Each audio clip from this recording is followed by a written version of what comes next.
Zinc हर साल हर फसल में हर एक किसान उपयोग में लेता ही है, क्योंकि आज भी भारत की लगभग सभी प्रकार की मिट्टियों में जिंक की कमी देखी जाती है। और दूसरी तरफ मार्केट में आज के समय काफी ज्यादा अलग अलग जिंक उपलब्ध है, जैसे कि जिंक ऑक्साइड फॉर्म में भी उपलब्ध है, जिंक चिलेटेड फॉर्म में भी उपलब्ध है, जिंक सल्फेट फॉर्म में भी उपलब्ध है। लेकिन फिर भी किसान सबसे ज्यादा जिंक सल्फेट को ही उपयोग में लेते हैं। तो बस आज के इस वीडियो के अंदर हम भी बात करने जा रहे हैं कि जिंक सल्फेट क्या होता है, इसमें कौन कौन से पोषक तत्व पाए जाते हैं, जिंक सल्फेट 21% और जिंक सल्फेट 33% में क्या फर्क है, जिंक सल्फेट की कमी को पहचान कर उसे कंट्रोल कैसे किया जाए, जिंक सल्फेट को उपयोग में लेने से फसल को क्या फायदा होगा। और इस वीडियो के लास्ट में हम सबसे जरूरी बात करेंगे कि जिंक सल्फेट को किन रासायनिक खादों के साथ में मिक्स करना चाहिए और किसके साथ में मिक्स नहीं करना चाहिए। तो वीडियो के लास्ट तक जरूर बने रहें और अभी तक चैनल को सब्सक्राइब नहीं करा है तो चैनल को सब्सक्राइब करें। और आप कमेंट बॉक्स के अंदर ये जरूर बताएं कि आप इस साल रबी सीजन में कौन सा जिंक उपयोग में लेने वाले हैं।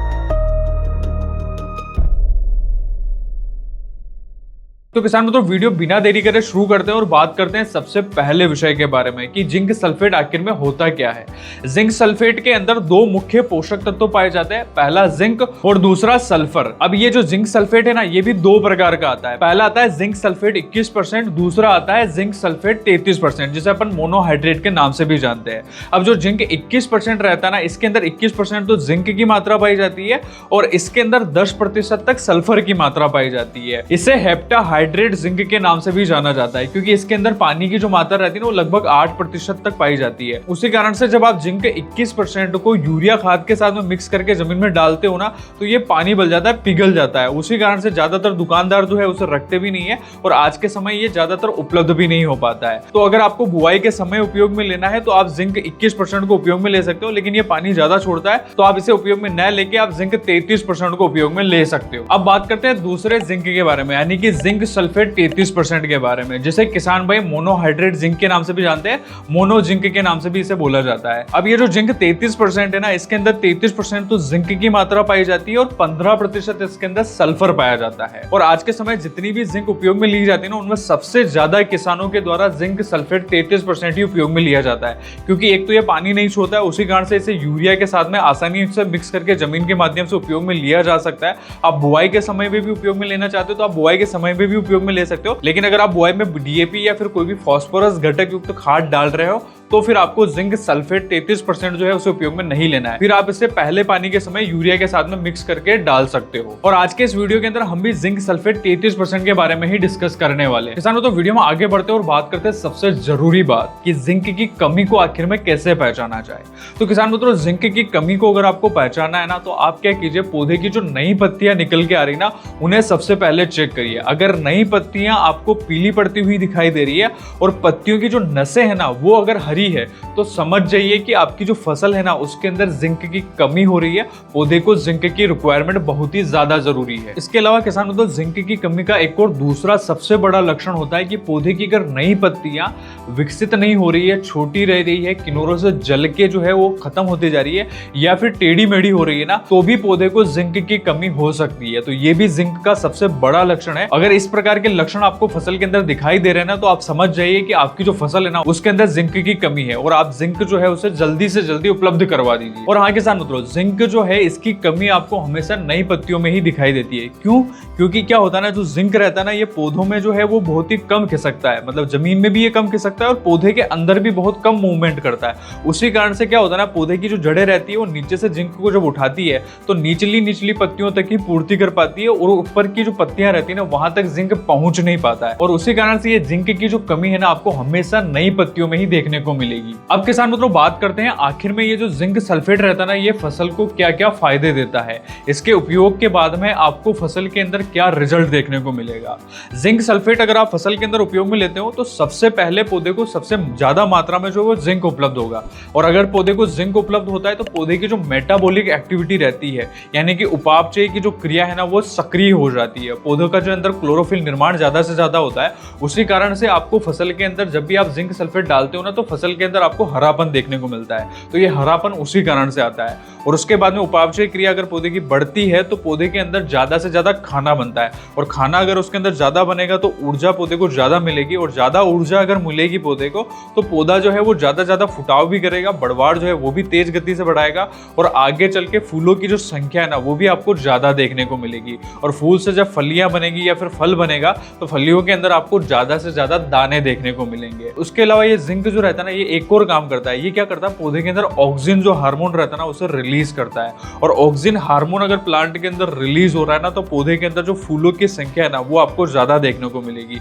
कुल मिला के पौधे के अंदर अगर फूल आ रहे हैं ना तो उसके पीछे ऑक्सीजन हार्मोन ही रिस्पॉन्सिबल होता है, तो ये उसे भी बढ़ा देता है। उसी कारण से आप जब जिंक उपयोग में लेते हो उसके बाद में आपको पौधे के अंदर ज्यादा फूल देखने को मिलते हैं। अब इस जिंक सल्फेट जो है ना इसके अंदर सल्फर भी पाया जाता है, तो सल्फर की जो कमी है ना वो भी पौधे को दूर होगी, मतलब पौधे की रोग प्रतिरोधक क्षमता आपको जो है ज्यादा देखने को मिलेगी। पौधे के अंदर आप देखोगे तो पौधे के अंदर आपको हरापन भी अच्छा देखने को मिलेगा। उसके अलावा सल्फर जो रहता है वो फसल को पाला पड़ने से भी बचाता है। तो ये जो ठंड वाली फसलें होती है जैसे कि गेहूं हो गई हो, सरसों हो गई हो, आलू हो गई हो, लहसुन हो गई, ये तमाम प्रकार की जो ठंडी वाली फसलें ना उसके अंदर तनाव जो रहता है ना वो दूर रहता है। और उसके अलावा सल्फर जो रहता है वो तिलहन वाली फसलों में तेल की मात्रा को बढ़ाने का भी काम करता है। तो सीधा ये जिंक सल्फेट जो है आप तिलहन वाली फसलों में जैसे कि सरसों की फसल हो गई हो, मूंगफली की हो गई है, तो उनके अंदर दानों में जो तेल की मात्रा रहती है ना उसे बढ़ाने में भी ये मदद करता है। तो जिंक सल्फेट जो है आप उपयोग में लेते हो तो उसके कई ज्यादा फायदे देखने को मिलते हैं। अब सबसे जरूरी बात आती है कि जिंक सल्फेट को कितनी मात्रा में और फसल की कौन सी अवस्था में देने से इसके फायदे जो है वो ज्यादा से ज्यादा देखने को मिलते हैं। तो जिंक सल्फेट अगर आप जमीन के माध्यम से उपयोग में ले रहे हो, पहले पानी के साथ में अगर आप यूरिया के साथ में से मिक्स करके डाल रहे हो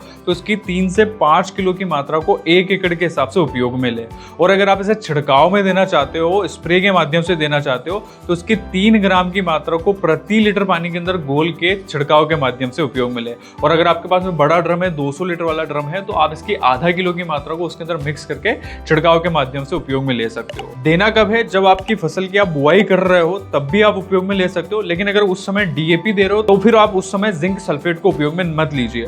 आप क्या कीजिए, जब फसल के अंदर पहला पानी जाता है तब आप उसके साथ में मिक्स करके डलवा सकते हो। और उसके बाद में जिंक सल्फेट का जो स्प्रे है ना आप फसल के अंदर उस समय दीजिए जब फसल के अंदर फूल आ रहे हो या फिर फूल आने के जस्ट पहले उपयोग में लीजिए। जिससे क्या होगा, पौधे के अंदर जो ऑक्सीजन हार्मोन है ना वो ज्यादा से ज्यादा रिलीज होगा और पौधे के अंदर फूलों की जो संख्या है ना वो भी आपको ज्यादा देखने को मिलेगी। तो ये कुछ अवस्थाएं होती है जिस समय अगर आप जिंक उपयोग में लेते हो तो आपको जिंक के जो फायदे हैं ना वो फसल के अंदर काफी ज्यादा देखने को मिलेंगे। अब बात करते हैं उस गलती के बारे में जो भारत के लगभग 90% किसान जिंक सल्फेट के साथ में करते हैं और जिंक सल्फेट डालने के बाद बोलते हैं कि उन्हें जिंक का जो है वो रिजल्ट नहीं मिल पा रहा है। वही है जिंक सल्फेट को फॉस्फेटिक खाद जैसे कि एसएसपी हो गई हो, डीएपी हो गई हो या फिर टीएसपी हो गई हो, जिसके अंदर भी फास्फोरस की मात्रा पाई जाती है ना, उसके साथ में जिंक सल्फेट को उपयोग में ले लेते हैं। उससे क्या होता है ना, जो जिंक और जो फास्फोरस रहता है ना वो आपस में रिएक्शन करता है और जमीन में जाके फॉस्फेट के रूप में जम जाता है। और फॉस्फेट जो है वो जमीन में घुलता नहीं है, पानी के साथ घुलता नहीं है,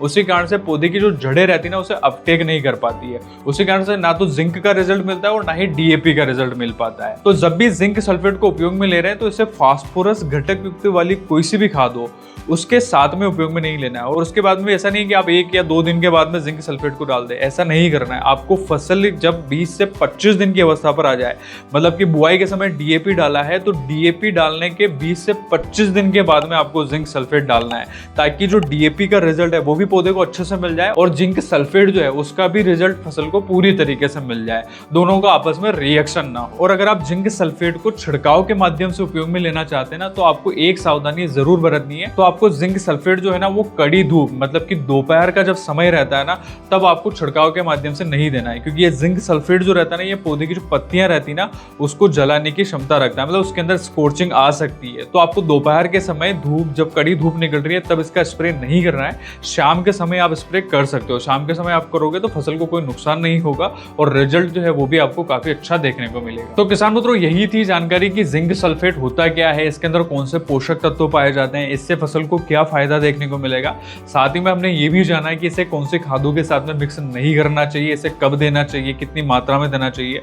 तो वीडियो में दी गई इन्फॉर्मेशन आपको अच्छी लगी तो इसे लाइक करें, चैनल को अभी तक सब्सक्राइब नहीं कर रखा है तो जल्दी से सब्सक्राइब कर लीजिए और वीडियो में दी गई जानकारी के संबंध में कोई भी डाउट है तो कमेंट बॉक्स में जरूर पूछें। धन्यवाद।